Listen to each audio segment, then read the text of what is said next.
ค่ะสวัสดีค่ะพี่น้องกะแล้วแต่เจียบสุขุสุขคนเนาะค่ะพี่น้องก่อนอื่นกะขออนุโมทนาสาธุบุญเนาะค่ะในทุกๆบุญที่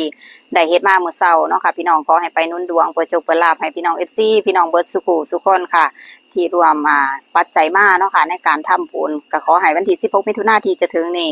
มากด้วยโชคลาภขอให้แตก3ตัวตรงบนล่างค่ะพี่น้องอนุโมทนาสาธุค่ะสาธุสาธุสาธุ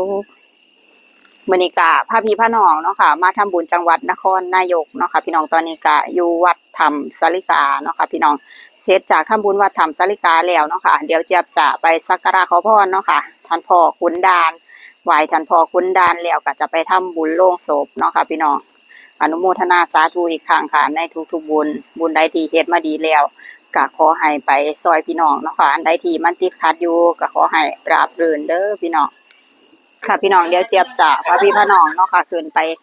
สักการะแล้วก็ขอพรเนาะค่ะปู่พญานาคราชเนาะค่ะพี่น้องโดยเฉพาะปู่ฤาษีหน้าเสือเนาะค่ะทุกครั้งที่มากะเรื่องโชคลาภนี่บ่ต้องห่วงดอกพี่น้องสิขอบ่แค่นั้นล่ะแต่ว่ามื้อนี้บ่ได้ขอเพราะว่าแนวทางรัฐบาลให้ไปแล้วเนาะค่ะพี่น้องให้ไปแล้วให้ครบทุกคนล่ะที่ร่วมทำบุญ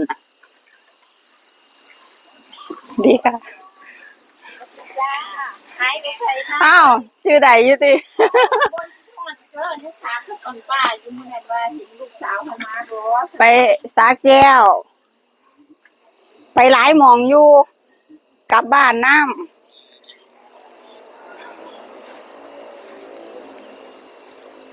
สาธุสาธุสาธุรำด้วยค่ะพี่น้องรำด้วยเบิดสุขุสุขคนแล้วก็อนุโมทนาสาธุบุญเนาะค่ะกับพี่น้อง FC ที่รวมทำบุญเนาะค่ะทำบุญลงศพทำบุญต่างๆเนาะค่ะในสถานที่ที่เข้าไปมื้อนี้เนาะค่ะพี่น้องผู้ใดเฮ็ดกับผู้นั้นได้เนาะค่ะบุญกุศลบุญบารมีเฮาบ่เฮ็ดบ่สร้างเฮาก็บ่ได้เนาะค่ะพี่น้องสงสัยฝนตกซุ่มเดี๋ยวไปไหว้ปู่ฤาษีหน้าเสือแล้วก็ไปอนุโมทนาสาธุบุญเนาะค่ะเสร็จจากไหว้ปู่ฤาษีหน้าเสือแล้วก็ปู่พญานาคราชเนาะค่ะพี่น้องเดี๋ยวเฮาไปไหว้ท่านพ่อขุนด่านกันเนาะค่ะ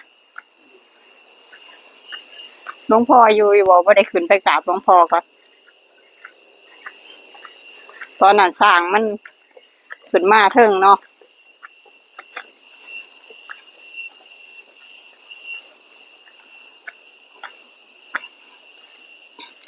บ่มีหยังให้เด้อพี่น้องนอกจากพาเดินสายทำบุญแล้วก็อนุโมทนาสาธุบุญนำกัน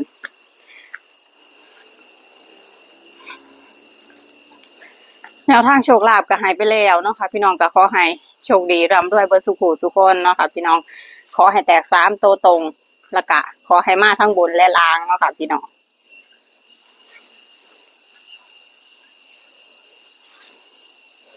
สาธุสาธุสาธุอันนี้ก็จะเป็นความเชื่อส่วนบุคคลเนาะค่ะพี่น้องก็จะเป็นทางขึ้นทางลงของท่านปู่พญานาคราชเนาะค่ะวัดถ้ำสาลิกาแห่งนี้มีปู่พญานาคเด้อพี่น้องตั้งจิตตั้งใจขอพรดีๆสาธุสาธุสาธุมื้อนี้เว้นให้โชคให้ลาภตำน้อยเนาะค่ะพี่น้องเดินสายทำบุญก่อนเดี๋ยวเฮามาสักการะขอพรเนาะค่ะพี่น้องไหว้พระแล้วก็ไหว้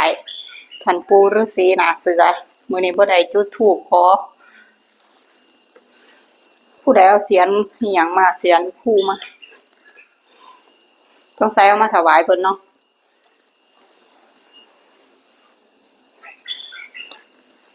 ขอให้พี่น้องเบิดสุขสุขคนเนาะค่ะที่เห็นคลิปณตอนนี้เนาะค่ะเพราะว่าจะคิดการใดก็ขอให้สมมุ่งมา่ปรารถนารวดเร็วทันใจเด้อพี่น้องบุญที่เฮ็ดมาก็ขอให้ไปนุนดวงเปิดโชคเปิดลาภให้เบิดสุขสุขคนอันใดที่มันติดขัดอยู่ก็ขอให้ราบรื่นตั้งจิตตั้งใจอนุโมทนาสาธุบุญเอานำกันค่ะมื้อนี้ก็น่าจะอยู่จังหวัดนครนายกแล้วก็แถวเขตสะเชิงเทราเนาะค่ะพี่น้องค่ำๆประมาณ 2-3 ทุ่ม 3-4 ทุ่มค่ะว่าสิแวะวัดจุกเชอเนาะค่ะพี่น้องไหว้ท้าวเวสสุวรรณขอพรเปิดโชคเปิดลาภเนาะค่ะ คนเฮาอย่าเอาอย่างเดียวค่ะพี่น้องต้องรู้จักเมตตาแล้วก็ให้ผู้อื่นนำซอยกันเฮ็ดซอยกันสร้างบุญบารมีตัวชีวิตเฮาเกิดมาครั้งหนึ่งตายไปเอาไปได้แค่บุญกับบาปชีวิตก็แค่นี้ล่ะ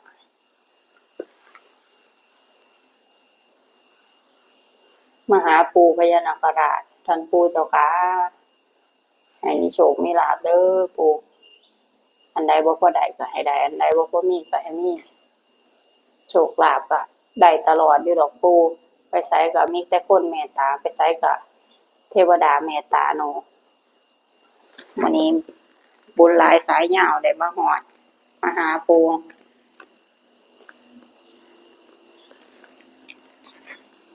เดี๋ยวไหว้พระขอพรกันค่ะพี่น้อง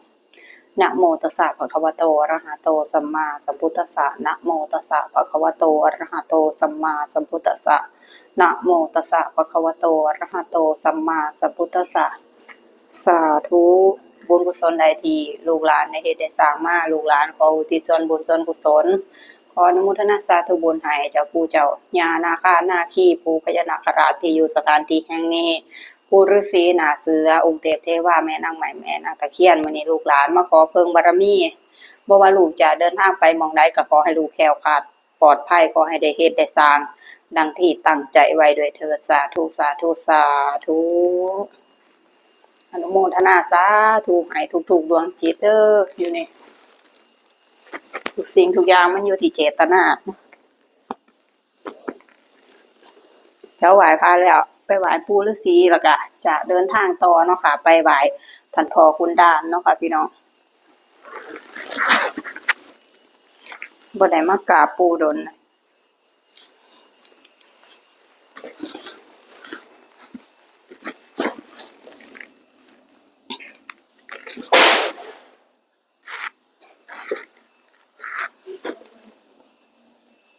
เดี๋ยวเฮามาอนุโมทนาสาธุบุญเนาะค่ะอุทิศส่วนบุญส่วนกุศลเนาะค่ะขอพึ่งบารมีท่านปู่ฤาษี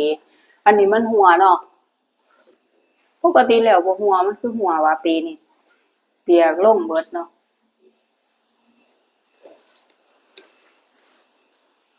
หลวงพ่อเราบ่ได้เห็นบ่เราบ่ได้ลงมาเบิ่งมั้ง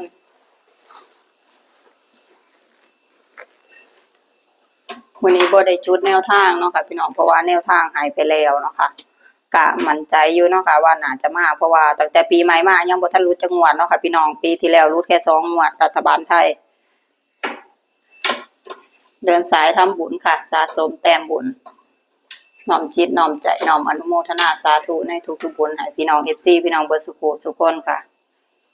ผู้ใดเป็นหนี้เป็นสินอยู่ก็ขอให้มีเงินใส่หนี้ใส่สินเด้อพี่น้อง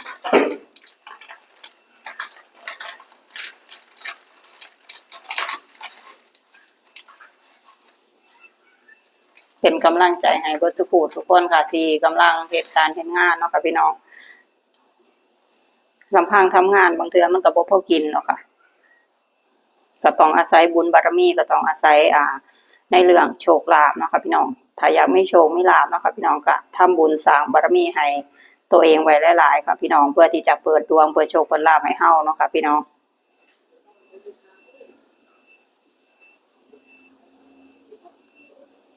เสร็จจากนี้ก็ไหว้พ่อคุณดานแล้วก็จะทำบุญลงศพแล้วก็ไปทำบุญตามสถานที่ต่างๆเนาะค่ะที่เฮามีบุญสัมพันธ์เนาะค่ะบ่แน่อาจจะไปสักการะขอพรหลวงปู่เพื่อนเนาะค่ะพี่น้องหลวงปู่ผานแล้วแต่บุญสัมพันธ์ค่ะสิ่งทุกอย่างน้ำคือเปียกคักแต่ละปูคือลอตเตอรี่รางวัลที่1น่ะสิมาเฮ็ดหายหัวนี่บ่ทันซื้อจักใบเลยนะโมตัสสะภะคะวะโตอะระหะโตสัมมาสัมพุทธัสสะนะโมตัสสะภะคะวะโตอะระหะโตสัมมาสัมพุทธัสสะนะโมตัสสะภะคะวะโตอะระหะโตสัมมาสัมพุทธัสสะสาธุบุญกุศลที่ลูกหลานได้เฮ็ดมาเกิดเป็นผลบุญแล้วลูกหลานขออุทิศส่วนบุญส่วนกุศลให้ท่านปู่ฤาษีนาเสือมื้อนี้ลูกหลานมาขอเบิ่งบารมีบ่ว่าลูกจะเดินทางไปแห่งหนตำบลใดก็ขอให้แคล้วคลาดปลอดภัยมากด้วยโชคลาภ ไปไสกะเทวดาเมตตารักใครเด้อปู่สาธุสาธุสาธุ